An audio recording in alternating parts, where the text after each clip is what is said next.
Hey there, Gary Parrish. Welcome back to the CBS Sports Eye on College Basketball Podcast, where we sometimes discuss camel fighting, dodo birds, and leaky black. Matt Norlander is here with me. If you're watching on YouTube, smash the like button like you're Brandon Davies. You have consent. If you haven't yet subscribed to the CBS Sports College Basketball YouTube channel, also do that while you're here. Okay, let's get into it. The number one transfer on the market, former Michigan All-American Hunter Dickinson, is no longer available. The 7'1" center has committed to the Kansas Jayhawks. Made a little video and everything. Once again, Bill Self has a national championship contender on paper dead leg.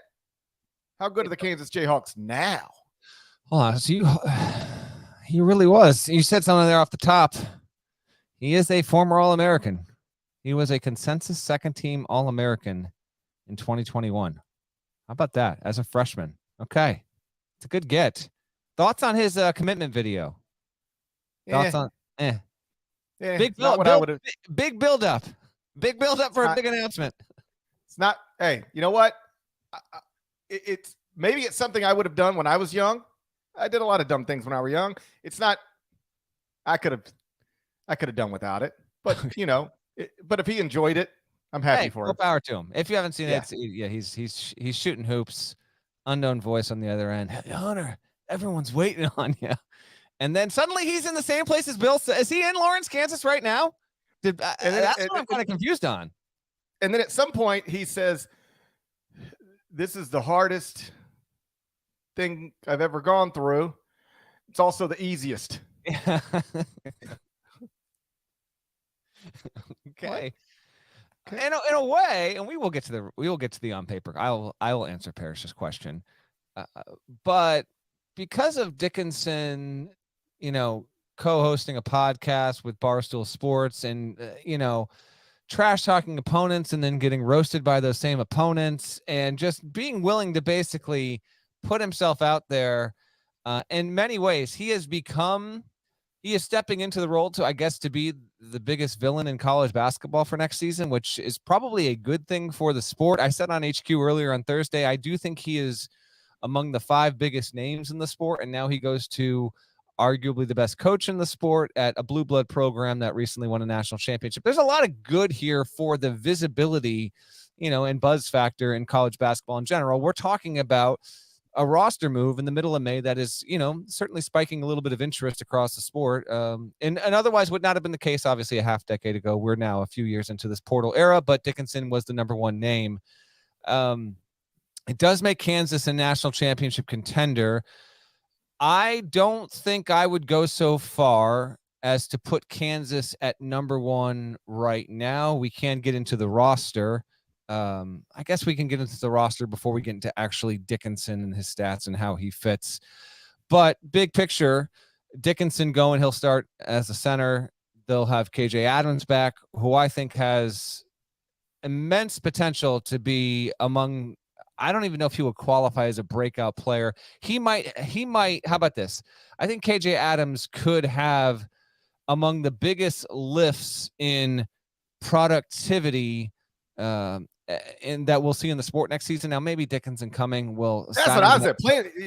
You're not going to have a big jump in productivity playing next to Hunter Dickinson. I still think he's got a chance. I know. I even with Dickinson, I think it'll maybe stymie it, but I'm in on Adams' upside. I am in a major way. They have maybe the best pass first point guard in the sport in DeJuan Harris. Now, there are 2 other transfers here.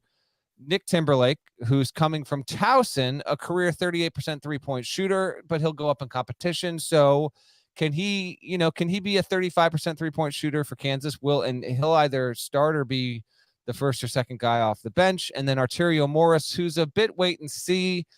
He obviously had a controversial go of it at Texas and was just a bit player, but now he stays in the league. He goes to Kansas. And then they have freshmen coming off the bench, Chris Johnson, Marcus Adams Jr., and then Elmarco Jackson, who I think will be an All-American by the time he's a junior in college if he winds up staying that long. Could be as a sophomore. I think he will break into the starting lineup eventually. So there's plenty there. We'll wait and see on how deep the bench is overall. And then we are wait and see. This Kansas story might not even be done. There's a lot of stuff happening with this, Parrish. We're wait and see on another freshman to be top 10 prospect 20 in this year, in this class, 2023. Mackenzie Mbako, who was a Duke commit, he has decommitted. There's some smoke around the idea that he might go to Kansas. I don't know if the Dickinson commitment affects that or not. I don't know, but if he does, it certainly bolsters Kansas's credentials to be the number one team. We'll wait and see on that. And then, oh, by the way, I don't know how much this will impact or not the prospectus of this program, but Kansas is still waiting for, and this will come in the next few months here. It's judgment. And it's, IARP case dating back, to the FBI investigation. Now, Self did sit games last season. We'll see how long, if any, there's a suspension there. We'll see if there's any kind of postseason ban there that people are now believing that won't happen because it hasn't happened with other schools. So that might not even be a factor at all. But there's still there's more to be told about the offseason story of Kansas basketball. It's a big day, huge day for Jayhawks fans. I would stop short of putting this team number one overall. Have you decided, as we get this podcast rolling here, let me hand the ball back over to you. Have you decided what you're going to do with this team yet? I have not. The commitment comes like maybe 10 minutes before I'm starting my other show. Yeah. And I literally came straight from FedEx Forum to here. As I texted our boss, Marcus Nelson, and said, I'm coming home, podcasting, and then I will update the top 25 and 1. I don't know, but I'll take a serious look at them at number 1 because, man, on paper, it looks good. And when you add to it, that's the other thing. It's Bill Self's go. It's what the roster says on paper plus Bill Self. Right. Okay, so some of Bill's best teams have been 2-point guard teams, right? Now he's going to have that with DeJuan Harris and Elmarco Jackson. You get Nick Timberlake, I'm assuming, starting next to them. 6'4" guard, shot 41.6% from 3 on 6.7 attempts per game this past season at Towson. The big question is, okay, does it translate to the Big 12? Does it translate to the high major level? We'll see. But on paper, you're adding a quality shooter in Nick Timberlake. And then a KJ Adams, Hunter Dickinson front court.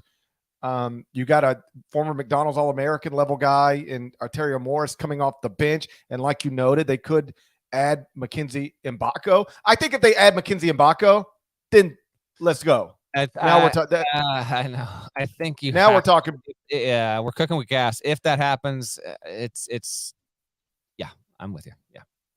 How about this? About the safest team you could put at number 1 is Kansas, because they're not going to bomb. They're not going to fall. Yeah. Like they're never not good. Literally never not good. So if you're looking for what contender for preseason number 1 is least likely to make me look silly, the answer is Kansas, because they're the most reliable program in America. Keep talking. I'm going to look up something. You're right about they're never not good. I just want to check something. So keep rolling. Yeah. So I think the roster as constructed today is worthy of consideration. If you were to add Mackenzie Mbako, I'm probably ready to go there all the way to the top. Oh, should be noted, Kevin McCullough can still come back and hasn't said that he isn't.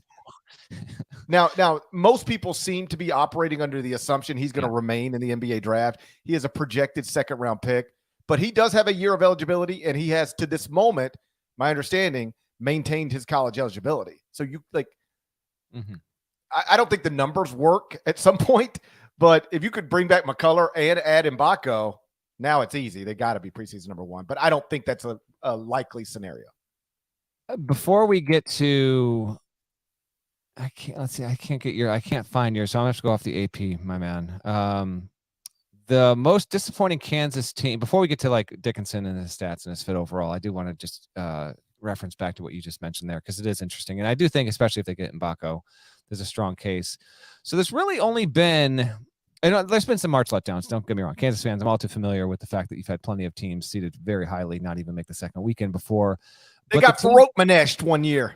They got Farouk Maneshed, number 1 overall seed. I think when that happened, they were the first number 1 overall seed to fail to make the Sweet 16, if memory serves correct, when they got Farouk Maneshed back in That was 2010, I think. Anyway, so in 2021, they just get sideswiped in the second round by USC. They get blitzed, and one of the worst losses of Self's career. They lose 85-51. That Kansas team was a 3 seed.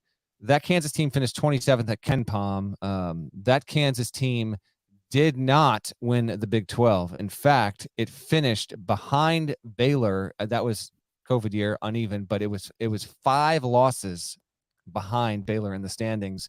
Going into that season, Kansas didn't receive any first place votes. It was 6 in the AP poll. So I'll say, we could, if I really could, dive deep on this GP, I would say you probably had Kansas anywhere from 3 to 8 preseason. So that's the only example. And it is a recent example, but it's the only real example of a Kansas team not living up to preseason expectations in a reasonable way. They were at 20 for Kansas to finish 27th at KenPom is the definition of an anomaly. I mean, I'll read you right now in the Bill Self era, starting most recently. Here we go. Ready? 9-3, 27-1, 17, 9, 6, 3, 12, 7, 8, 4, 3, 2, 14, 1, 5, 8, 11, 18. All right. It's outrageous consistency. If you follow college basketball, you are extremely aware of how outrageously impressive Bill Self's run has been at Kansas. So you are much safer betting with him if we're going to put him preseason 1, 2, 3 or whatever, they should, when everything settles, barring, catastrophic injury stuff or any outside factors that we aren't accounting for here, like Kansas should finish as a top 10 team next season. That's if things don't even go all the way right? So I think it has to be top 5.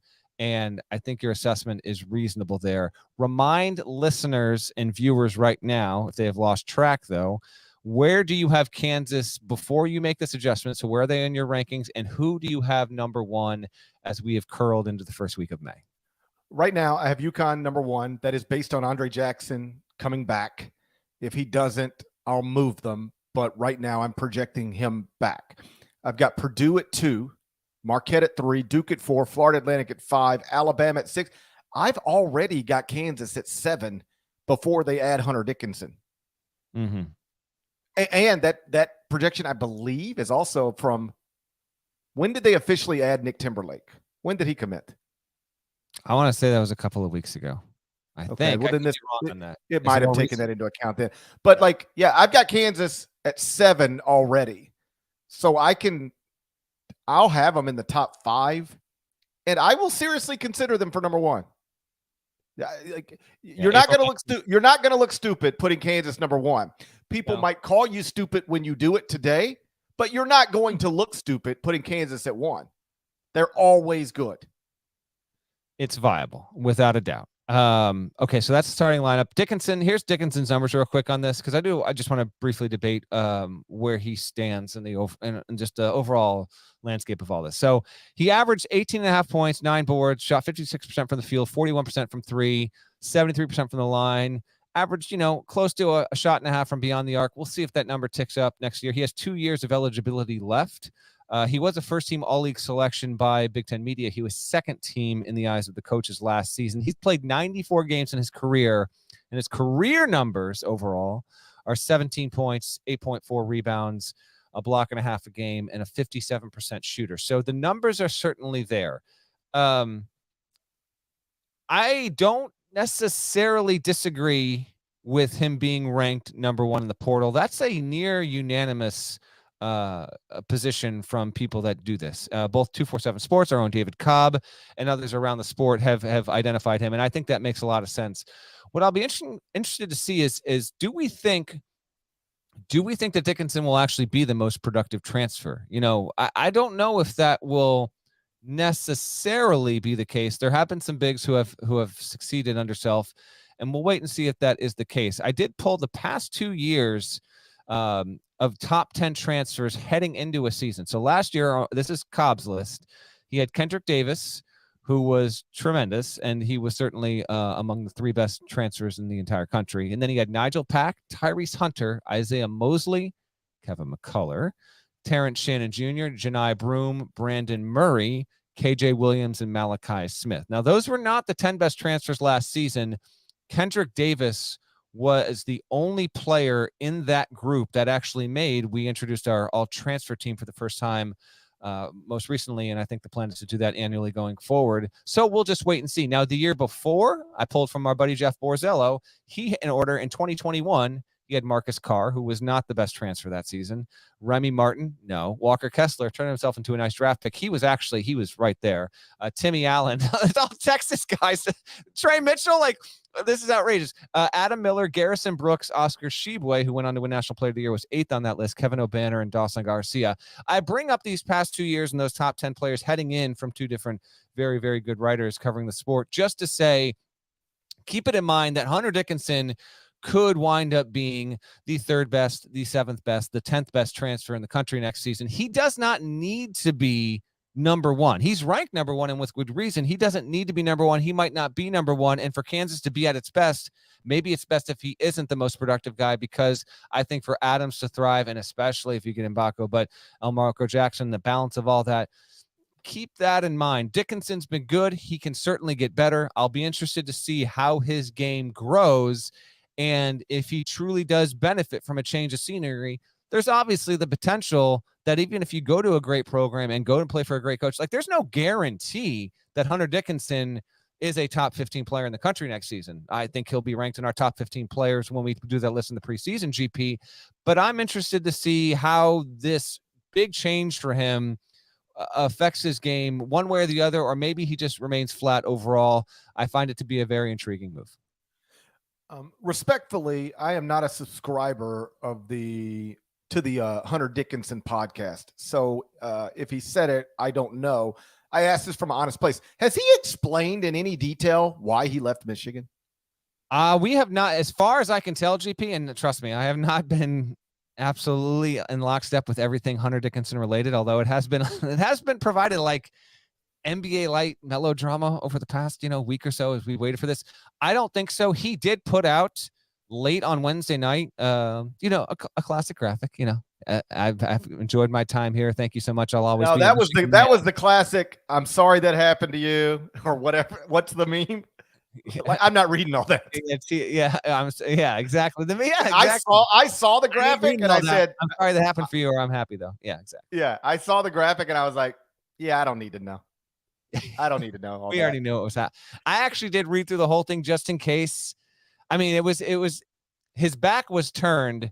And so anytime you get a player that his back is turned on the graphic, he's out of there. So I knew he was done, but I was like, let me read this just in case. And so we haven't gotten the full story. It is, be interesting to see if he does really disclose why. Because, he's leaving a place where, Juwan Howard, for not only was he a great big man and a great big man at that school, but he rightfully developed a reputation as a really good coach and a coach of big men. And Hunter Dickinson has decided that it is better for his personal journey to go somewhere else. Now he's going to Kansas, and I think that it could have some success there, but I don't have the details on that. And I don't, I understand why I picked Kansas. I'm of the belief that had Maryland been in the ACC, I almost think he would have gone back home. I think he didn't go to Maryland in part because he didn't want to have to face Michigan, which I understand. It's completely reasonable. You think he's a chicken? You think he's a chicken? I'm not saying that, but are you a chicken? But I do think it had a major factor. I think that was a major reason for that. I said that I thought he was going to go to Maryland. In fact, if you want, listen, this is really the only time it's going to happen. But if you want to listen to more of me and GP, we did get the band back together and did appear on a podcast together Wednesday. You will never hear Gary Parrish more buttoned up and less talkative ever on a podcast than on the Field of 68 episode we did on Wednesday, which is a coaching carousel recap. You will enjoy it. You will enjoy it in large part because I drop all sorts of references to this podcast, and Jeff Goodman had no idea what was happening. So go and find it if you have not listened already. We did have some of our listeners infiltrate their live chat, and we appreciate you very much. I thought it was going to be Maryland, but I guess I underestimated Dickinson really, I think that was a major factor here. And Kansas does make sense. Don't get me wrong. How these schools are each impacted. Like I know Nova was really, really, really hoping that they could get him. Kentucky not getting him. Now there's some buzz like, will Sheboy return? Is that the best thing for Kentucky if Sheboy returns? I would say obviously it is, but they got a whole new roster coming in. It's super, super intriguing. That's for sure. I was just interested in like if he had ever explained in detail why he decided he didn't want to finish his career at Michigan, because I don't want to overstate it, but he was on track to maybe be like a retired number jersey hanging in the rafters type guy. Yeah. Yeah. I mean, that you go back to Ann Arbor for the rest of your life for football weekends and people treat you like a god. Mm-hmm. And you give that up. You forfeit that when you do something like this. He had a really nice and productive career there. He helped Michigan make the Elite Eight as a freshman, the Sweet 16 as a sophomore. And then last season, they went to the NIT, which was kind of wild. Michigan had 2 projected first-round NBA draft picks, Kobe Buffkin, Jet Howard, and Hunter Dickinson. 2 projected first-round draft picks and Hunter Dickinson. Buffkin jumping into the first round. We'll get to that more in the draft. No, you're not wrong, though. But, keep going. Yeah, but they finished 18-16 overall, 11-9 in the Big Ten, lost to Vanderbilt second round of the NIT. So this was just interesting. I was diving into the numbers a little bit. Maybe this is why I left. As a sophomore, when Hunter Dickinson was on the court, he took 28.7% of Michigan's shots. Obviously led the team. As a junior, that number went down. Slightly, but down. In part because Jet Howard took 25.1% of Michigan shots while he was on the court. In Hunter Dickinson's sophomore year, nobody else on the team took more than 19.9% of Michigan shots while on the court. In his junior year, Jet Howard, 25.1, Buffkin was at 21.7. So Dickinson had his role as a scorer, as an option as a scorer, decreased just a little bit. Minutes per game went up, shots per game went down. All-Americans are sometimes bothered by such developments. So just take that for whatever it's worth. It's something I just noticed in the numbers. Your shots go down because the coach's son's shots are way, way up there, almost even with you. I think that might – obviously some of these things have to play a factor, right? And I think that being part of it is something now – Jet Howard is now off to the NBA, as first reported and projected on this podcast, by the way. Never forget that. But here we are, man. It'd be interesting to see track these teams. Like I never thought Georgetown. There was never really any momentum around Georgetown, but Villanova, Maryland, Kentucky, the schools that lost out on this race to get Dickinson. We'll see. Like Kansas wins right now, and Kansas wins almost always, but check in mid-January and just see where these schools are and how they're doing, having run their own races and lost it. I mean, this is a high-profile portal guy. You know, we only get like really a couple of these a year that really even separate themselves from the rest of the pack. And now Dickinson at Kansas is going to be among the most prominent storylines, obviously heading into the season. All right. So when we get done with this, I will dive into the top 25 and 1. So if you are curious to know where I will put the Jayhawks, give me about 90 minutes and I'll have it published. For now, let's move on. Norlander spent part of this week grading coaching hires from the year 2019. Yeah, baby. We'll get into that next, but first, a word from our partners. A Paramount Plus subscription is now included with your Walmart Plus membership. Tell the world what happens when they cross me. For no additional cost, members get a mountain of entertainment. Are you accusing me of something? This is great! Sign up for a Walmart Plus membership and watch all of this and more with your Paramount Plus subscription. I'm gonna trust you on this.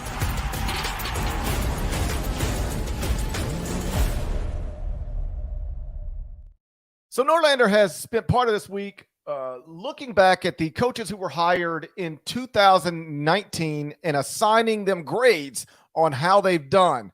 I'll let you take it from there. Here's my question. Yeah. Who's the best coach? Run us through the notable hires of 2019 and then tell us who's done the best from your perspective. I will, but before we do that, this is now the 7th year I've done this. Do you like my premise? My premise is I understand why people want to read grades and we want to give grades, but I have an issue with grading someone before literally any work is submitted. And so I thought this was back, I guess I started in 2016. I thought, why don't we, and at the time it was, let's give them one full recruiting cycle. Those don't exist anymore to this level. But regardless, it was like, why don't we wait actually 3 or 4 years, have them build up an actual resume, multiple seasons, see what they do. And then, we circle back and we say, oh, by the way, remember when these guys got hired? Here's how they should be graded. What do you think of my system and thought process here? Fair? It's a perfectly reasonable off-season project. I approve. Thumbs up. I agree. Okay. Well, thank you for that. Nada's got it up on the screen right now, including a nice little autoplay video ad there. There we go. CBS Sports HQ. Watch if you are not already. All right. Have you looked at, don't scroll down, Nada. Before I get into them, have you looked at any of these grades? I have. I've looked at all of them. I can't quiz you on the grades, so I won't do that. I'll just take the viewers and listeners through this. Here I'm gonna give you the guys that were hired, and then I'll give you the grades. So 2019 was a big year. Now 2020, when I got to do this a year from now, trivia time. Steve Forbes. Correct. He's the only power conference coach hired in the year 2020. I don't know what I'm doing next year on this. I don't know what I'm doing. You'll just grade Forbes and call it a day. That's quick work for me. I can't wait for that one. 2019 was big. It was a very, very busy year. So here were the guys hired in the power conferences. Nate Oates went to Alabama. This is in order, alphabetical order for school. Alabama got Oates. Arkansas hired Muss. BYU, I'm calling it power conference because they're going to the Big 12. BYU hired Mark Pope. Cal hired Mark Fox. Cincinnati hired John Brannon. Michigan hired Juwan Howard. Nebraska hired Fred Hoiberg. St. John's hired a man named Golden Gate Mike Anderson. Texas A&M hired Buzz Williams. UCLA hired Mick Cronin. Yes, this is the same cycle in 2019. UCLA hired Cronin, the greatest coach in program history. Vanderbilt hired Jerry Stackhouse. Virginia Tech hired Mike Young. And Wazoo, up there in the Palouse, hired Kyle Smith. Let's go bad news first. And there were a few other mid-major notables that I'll get to near the end. Worst hires by grade. I gave Brannon a C-. Now he went 32-20. He won 60% of his games, but he got fired after year 2. Cincinnati fans think I should have given an F. He did win 60% of his games. Now he did get pushed out, and they tried to fire him for cause and take all his money. It ended terribly, but he did, like, win percentage wise, did win a decent amount of games. So I had to at least take that into account, GP. So I would argue, and I like John Brannon, but I would argue if you get fired after 2 years, you can't get a passing grade. So it's got to be an F. I mean, again, I like John Brannon. Wow, an F no matter what. Okay, I didn't hand out a if you get fired after 2 years, that's an F grade. It's hard for me to give you an F, and it's hard for me to give you an A. I'll go A-, but it's hard for me. There have been very few A's since I started doing this. A-, yes. I'm just saying, broadly speaking, take John Brannon out of it. I just think if you are a college basketball coach and you get fired after 2 years, something went terribly wrong. Okay, that's that's fair. I cannot and will not change the grade now. I will take that into account moving forward. I don't dismiss the opinion of Cincinnati fans. Year 1 went reasonably well enough that I wanted to at least account for that before it all went bad. There were some bad ones. Mark Fox, D-. I didn't give him an F. He did last 4 years, 38-87 though. Just went 3-29, the worst season in school history. He's a D-, which I would not have thought upon his hiring, but there we go. I gave Fred Hoiberg a D+. And I think that's pretty fair. Now, the reason why is, to this point right now, Fred Hoiberg is 18-61 in the Big Ten. He's 40-83 overall. Now, he just came off a decent season, but I can't go much higher than that. Like, it's not a great job, but those are the 3 worst from that cycle, in my opinion. Hoiberg, Brannon, Mark Fox. Any thoughts? Well, Hoiberg's still employed, so I'd put him higher on whatever list than than the other two. And I'm with you on Foxy. I thought like he was rock solid for a pretty long time at Georgia. Like it never really got too far off the ground, but he was pretty solid there. And I thought he was one of those guys who was maybe nearly immune to having terrible teams. But that thing at Cal it did not go well at all. So sure, I imagine that grade is fair.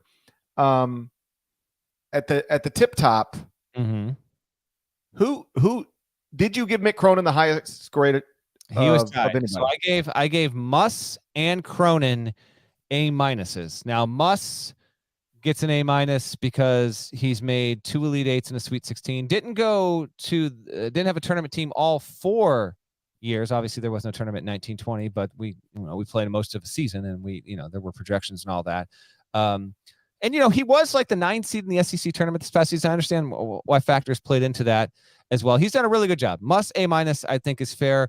Cronin also A-. Made a Final Four, but had to squeak into the tournament. The thing is, like, I thought about giving Cronin an A. He did just win a Pac. Like, he's won 1 league tournament, but I feel like he's had a tournament level team all 4 years, but maybe more than 1 league tournament would have been worth an A. He's gone 99-36. That's really, really good. Obviously 57-19 in Pac-12 play. Something that I did account for. Not that if you don't do this, it should be a demerit against you, but he also hasn't had guys transfer out the past 2 seasons for the most part. And that's kind of speaks to the culture you have and the coach you are. And it's been a big time thing. So essentially I had Cronin and Musselman tie. If you made me pick, I would say Cronin has been the best hire of the cycle. Obviously you agree. I think he's made a Final Four. I think you have to agree. Like, he got there. Now he got there from the first 4. They almost missed the tournament, but he did get there. Yeah, let's let the Final Four be the tiebreaker then. But I would throw Nate Oates into the same class as Muss and Cronin. Why? Nate Oates has underperformed versus his seed more than the other 2. And I did take into account the PR disaster and his mishandling of what happened this past season. To me, that actually mattered. So I gave Nate Oates a B+ on balance. The Alabama athletic department cannot get out of its own way, and it just fired its baseball coach. Go feel free to Google that story as well. I mean, it really is one thing after another with that school. Oates has done a good job overall, but I think it should be a mark against him. And part of this was influenced by, and you referenced this on the podcast as well, like, we heard from a lot of, I understand why coaches are not going to go public with it. I get this, but we heard from a lot of coaches who are like, what the hell is going on down there, and what is Nate doing? So his reputation understandably has taken a bit of a ding. I had to take that into account in addition to everything else, and there's been plenty of good. I mean, I've written features on Nate Oates prior to all this and what he was doing to change over the Alabama program. No doubt about it. He's 92-41. So his win percentage is slightly better than Muss. It is not as good as Cronin's. 49-23 in the SEC. Had an NCAA tournament level team 3 of the 4 years, but had a 1 seed, didn't make an Elite Eight. Had a 2 seed, lost to the UCLA team, didn't break through deep into the tournament there. So there have been some NCAA tournament letdowns, and that's why I went B+. Totally reasonable. I should clarify. I would put Nate Oates in the Cronin Muss category strictly from a basketball perspective. If we start taking other things into account, like the Brandon Miller situation, absolutely, that was a mishandled public relations nightmare. And if you want to dock him a grade for that, no complaint from me. All right, let's 2 more here. I gave Buzz Williams a B. Buzz right now is 76-47. That's 62% of his games he's won. He, as I put in the piece, he's kind of quietly done a good job. He's finished 6th or better in 3 of his 4 seasons in the SEC. At Texas A&M, that's a really solid job. Now he just made he only made, I couldn't go above a B because he did only make the tournament once. So, and he did do it this year. Now he just narrowly missed last year, but he missed it. Overall, I think he's done He's done well. He is sub 500 in the SEC. He's 36-38. So a B felt like the fairest thing. I think he's doing well there. And then, kind of bringing it full circle, I gave Juwan Howard a B as well. 79-48. That equates to a 6.22 win percentage.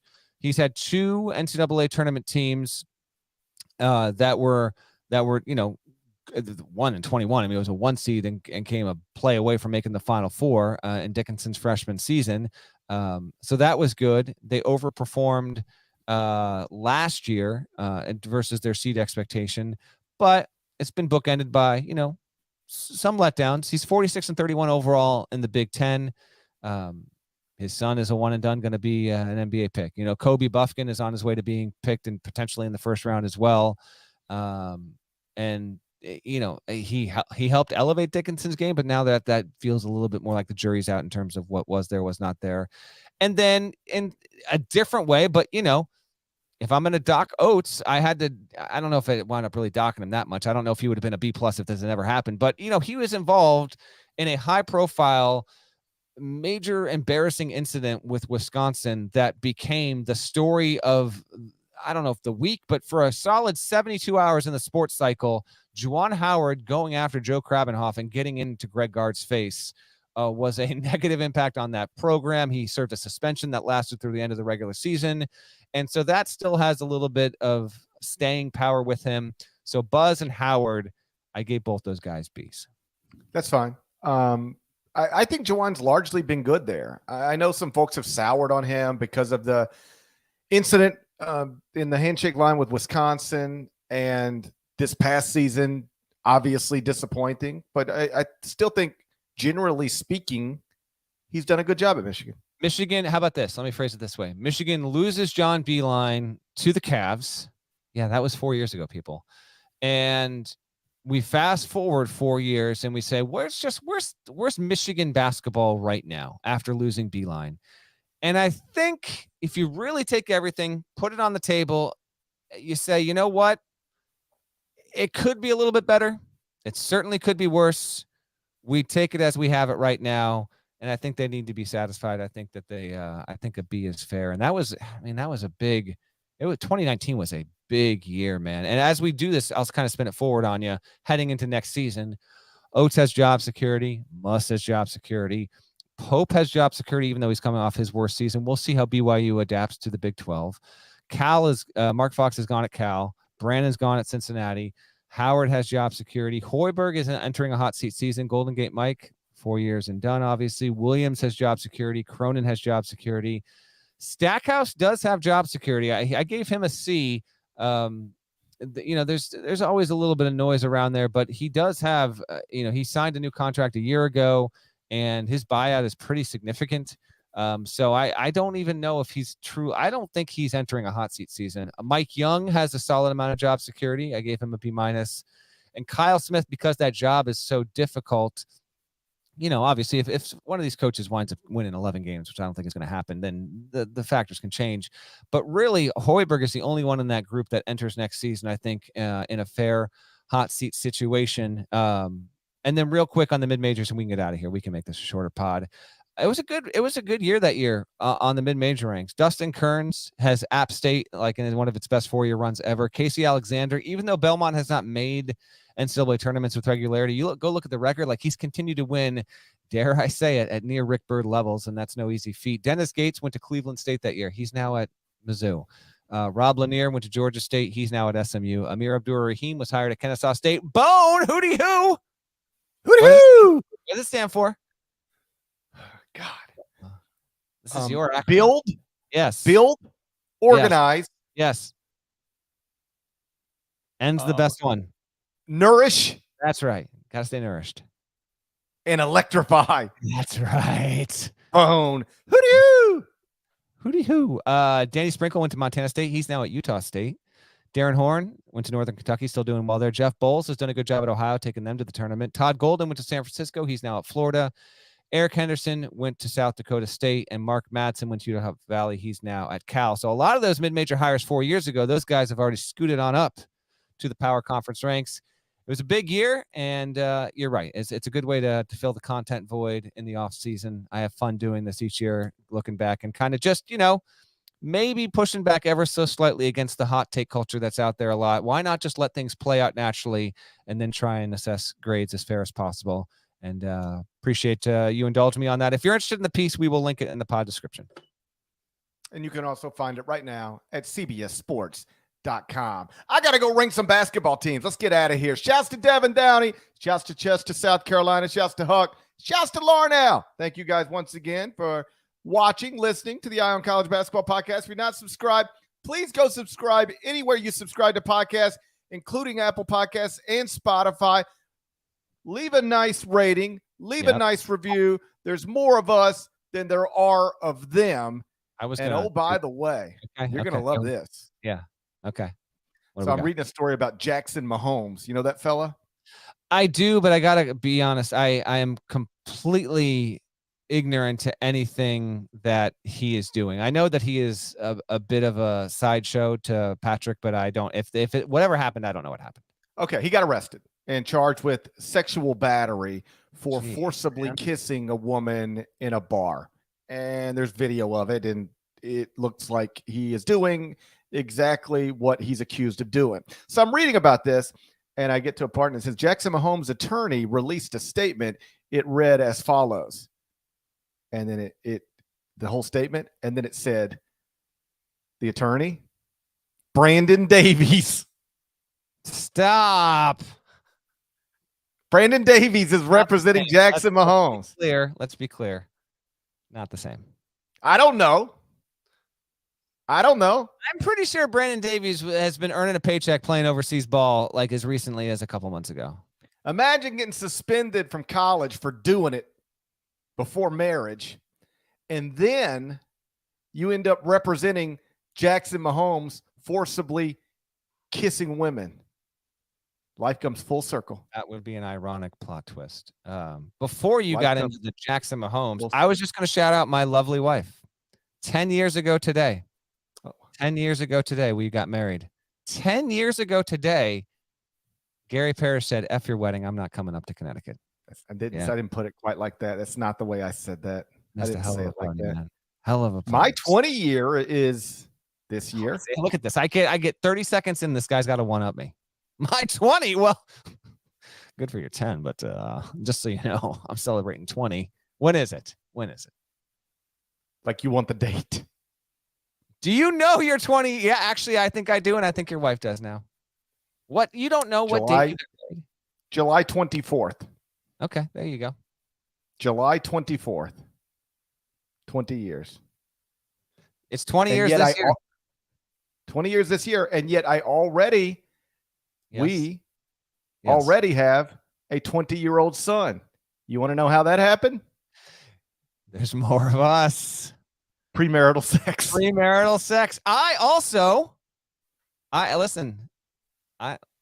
My parents celebrated 42 years of wedded bliss in February. I will turn, and boy, do I hate this. Good God. I will turn 42 later this month. They got married in February of 81. I was born in May of 81. Bree, they were doing it. They were doing it before marriage too. That is, yes. I mean, come on. That's why we were born. We were made to do this podcast together. But shouts to my wife. 10 years. It does kind of go by in a flash. And are you going to my wife and I decided we're going to do this big Iceland trip later this year. Mm-hmm. So, I'm going to get a new updated wedding band. Like, we're not doing gifts though. I don't feel like we need to, right? I don't know. Is that a thing? Like, we do anniversary trips, not anniversary gifts. Yeah, I think that's the way to do it. We'll go out. We're actually going to go out to, we're going to drive down. I don't really need to give people a whole scouting report, but we got married in Stamford, Connecticut, which is where CBS Sports HQ is based. And we are tonight going to do our 10-year anniversary dinner at the same place where we held our rehearsal dinner. And we're going to go back to where I proposed and did all that kind of stuff. So it's a cool day, and then you're going to do it for doing this. You're going to pop in the studio and do a hit on Hunter Dickinson. Like, yeah, no.